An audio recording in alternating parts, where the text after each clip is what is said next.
My name is Nikas Werner. I'm interventional cardiologist at the Heart Center in Trier. I'm doing mostly coronary intervention and also TAVR procedures, as well as all kinds of mitral valve intervention and structural intervention. I'm doing that for a couple of years now. I started the TAVR business back in 2010 when I was at the University Hospital in Bonn. And I just recently accepted the position of the director of the Heart Center in Trier only 1 year ago. And since then, I introduced the CVi injector to the Heart Center Trier.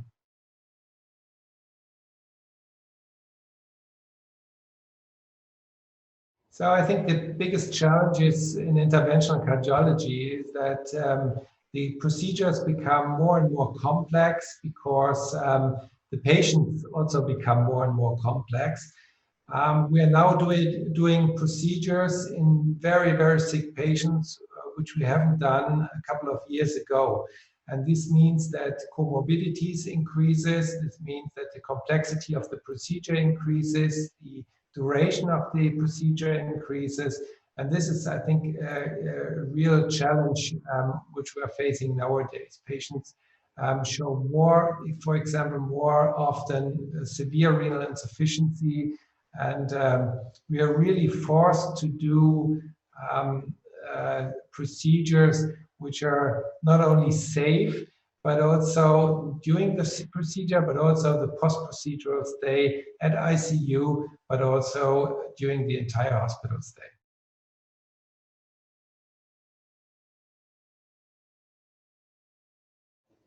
Since the procedures are becoming more and more complex in patients very often with additional renal insufficiency, we really have to carefully watch renal function during the procedure, but also, of course, afterwards. And this is a huge challenge. And therefore, I think the CVi injector helps to control the injection of contrast, the amount of contrast, gives you a live feedback about how much contrast you have used.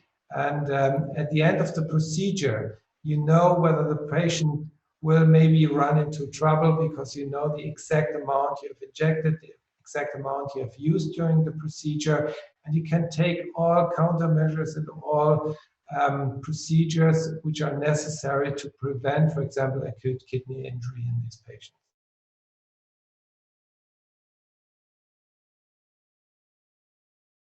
We are doing roughly 350 TAVR procedures per year. This includes all kinds of the different TAVR valves. We do the core valve evolute, the sapien valve, and the Boston Lotus valve primarily. But I have also experience with all other kind of valves. Actually, I started implanting TAVRs roughly 10 years ago. I learned it from Professor Gruber back in Siegburg when I was at the University Hospital in Bonn. And our standard TAVR procedure is in analogous sedation. We normally don't do any balloon valvuloplasty, and we use, as I mentioned, the standard valves.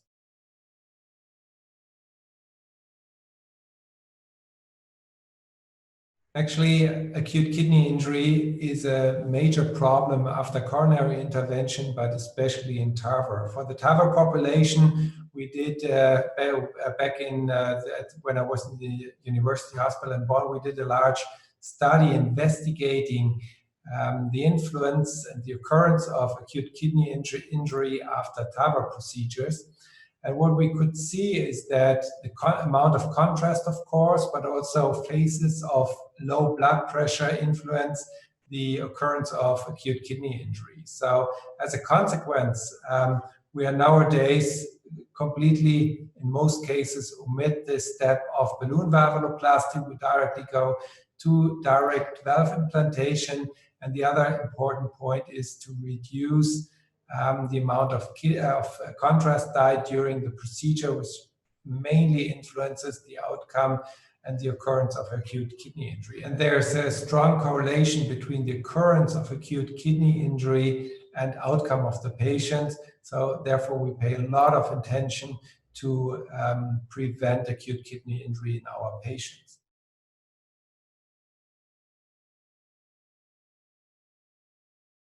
The standard TAVR patient is still the intermediate or high-risk patient, at least in our region and in our hospital. So the patient is characterized normally by an older age, by renal insufficiency, by comorbidities like coronary artery disease, diabetes, pulmonary disease. I think these are the main characteristics of our TAVR patients. And the most challenging problem, of course, is renal insufficiency, because this often means that patients have to go a lot of pre-workup with contrast dye, and also during the procedure receive contrast dye, which can prolong the ICU stay and the total in-hospital stay.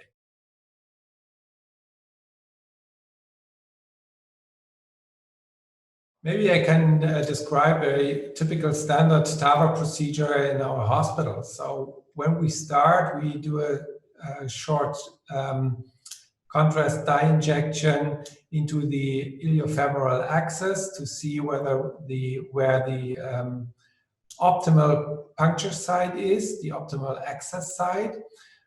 This is normally done with a DSA technology and roughly 5 to 8 milliliter contrast.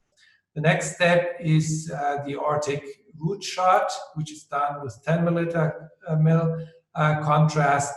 We do the implantation depending on the valve type. It's about 10 to 50 milliliter of contrast dye, and then the final root shot with again 15 milliliter to see if there's any paravalvular leakage. And at the end, we do the final shot into the iliofemoral axis to assess the access site. This is done with another 5 to 8 milliliter contrast. So in total, it's possible to do the whole TAVR procedure with 35 to maybe 50 milliliter of contrast, even less if you want to, but this is our standard procedure, especially for patients with renal insufficiency.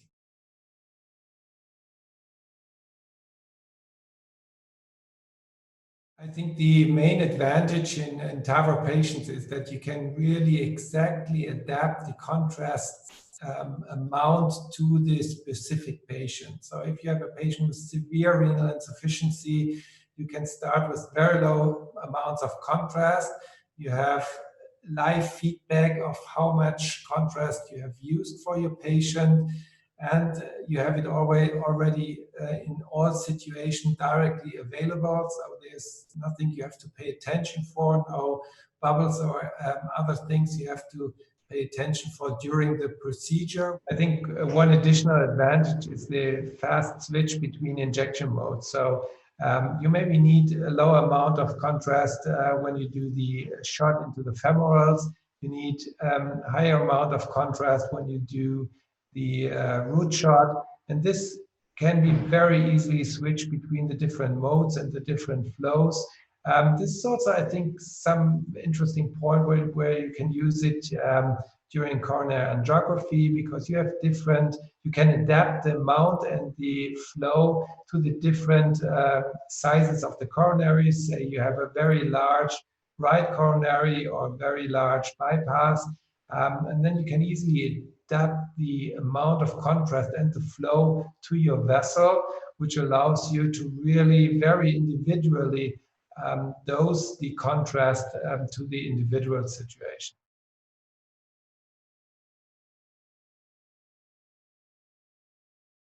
So I think one of the most important points in this topic is the radiation of the staff members. So the advantage of the CVi injector is that the operator can refill the system by itself. And the other very important point I think I see for the patient is that you have excellent control over air bubbles, so there's no risk or very low risk of introducing air into the arterial system, which is something, especially in emergency situations where you want to concentrate on other points during the procedure, that you don't need to be afraid of injecting additional air bubbles, for example.